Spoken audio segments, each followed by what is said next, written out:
మన జీవితంలో ఎన్నో సమస్యలు, సందేహాలు, బాధలు వస్తుంటాయి.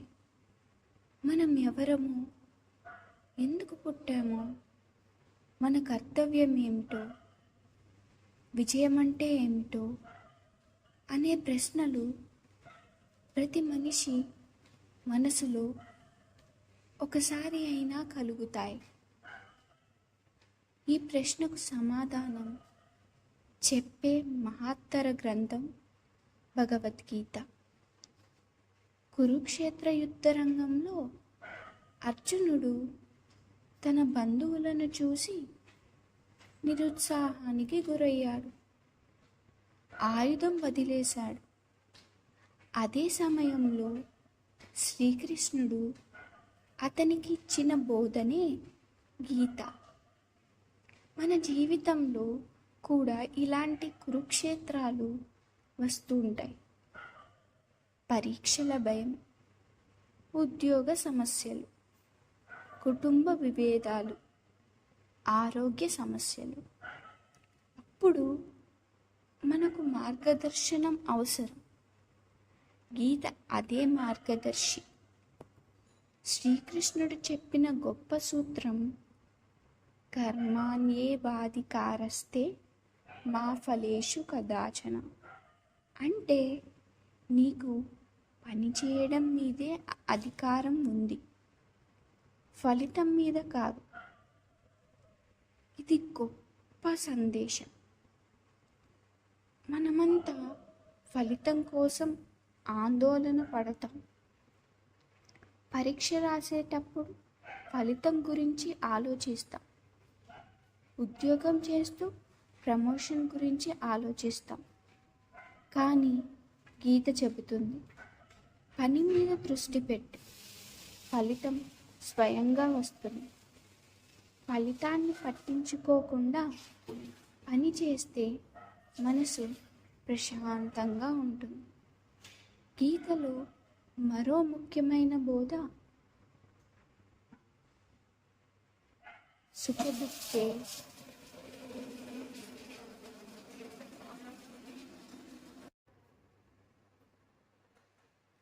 సమే కృత్వా లాభాలాభౌ జయాజయౌ.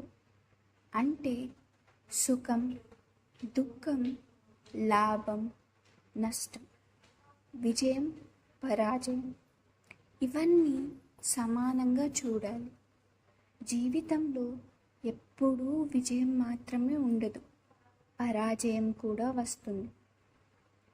పరాజయాన్ని చూసి మనం కుంగిపోతే, విజయం చూసి గర్విస్తే మనం అస్థిరంగా మారిపోతాం. గీత చెబుతుంది, స్థిరమైన మనసు కలిగి ఉండాలి. పరిస్థితులు మారినా మన మనసు మారకూడదు.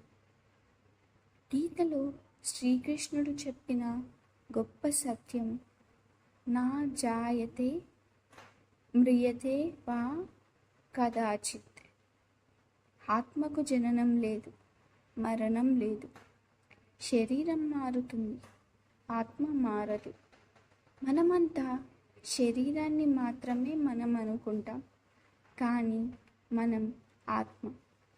ఈ భావన మనలో భయాన్ని తగ్గిస్తుంది. మరణ భయం, విఫలత భయం ఇవన్నీ తగ్గిపోతాయి. శ్రీకృష్ణుడు చివరగా చెప్పిన వాక్యం సర్వధర్మాన్ పరిత్యజ మమేకం శరణం వ్రజ. అంటే అన్ని ఆందోళనలు వదిలి నన్ను ఆశ్రయించు. దైవంపై విశ్వాసం ఉన్నవాడు ఎప్పుడూ ఒంటరిగా ఉండడు. సమస్యలు వచ్చినా ధైర్యంగా ఎదుర్కొంటాడు. విద్యార్థులారా, గీత మీకు 3 గొప్ప గుణాలు నేర్పుతుంది. ఏకాగ్రత, కర్తవ్యనిష్ట, ధైర్యం. పరీక్షల సమయంలో భయం కాకుండా ధైర్యం అవసరం. అది గీత నేర్పుతుంది. ఉద్యోగంలో ఒత్తిడి ఎక్కువగా ఉంటుంది. పోటీ, రాజకీయాలు, అసంతృప్తి. కానీ గీత చెబుతుంది, నీ పని నిజాయితీగా చెయ్యి, ఇతరులతో పోల్చుకోవద్దు, ఫలితం కోసం ఆందోళన పడవద్దు. ఎప్పుడు మనసు ప్రశాంతంగా ఉంటుంది. కుటుంబంలో విభేదాలు వస్తాయి. అప్పుడు కోపం కాకుండా సహనం అవసరం. గీత మనకు సహనం, ప్రేమ, క్షమాభావం నేర్పుతుంది. ప్రతిరోజు 10 నిమిషాలు గీత శ్లోకం చదవండి. ఒక మంచి ఆలోచనను ఆచరించండి. ఫలితం గురించి ఆందోళన తగ్గించండి. సమత్వాన్ని అలవాటు చేసుకోండి. చిన్న మార్పులు పెద్ద ఫలితాలు ఇస్తాయి. ప్రియమైన వారందరికీ గీత ఒక పుస్తకం మాత్రమే. అది జీవనశైలి, అది ధైర్యం, అది జ్ఞానం, అది మార్గదర్శి అని అనుకున్న వారికి ఎన్నో గొప్ప ఫలితాలు లభిస్తాయి. మన జీవితంలో ఎన్ని తుఫాన్లు వచ్చినా గీత బోధనలను పాటిస్తే మనం నిలబడగలం. మనసులో గీత, చేతిలో కర్తవ్యం, హృదయంలో భక్తి ఉంటే మన జీవితం విజయవంతం అవుతుంది. ధన్యవాదాలు. ఇలాంటి ఎన్నో ఆధ్యాత్మిక విషయాల కోసం మన ఛానల్ను సబ్స్క్రైబ్ చేసుకోండి. నచ్చితేనే ఈ వీడియోని లైక్ చేయండి.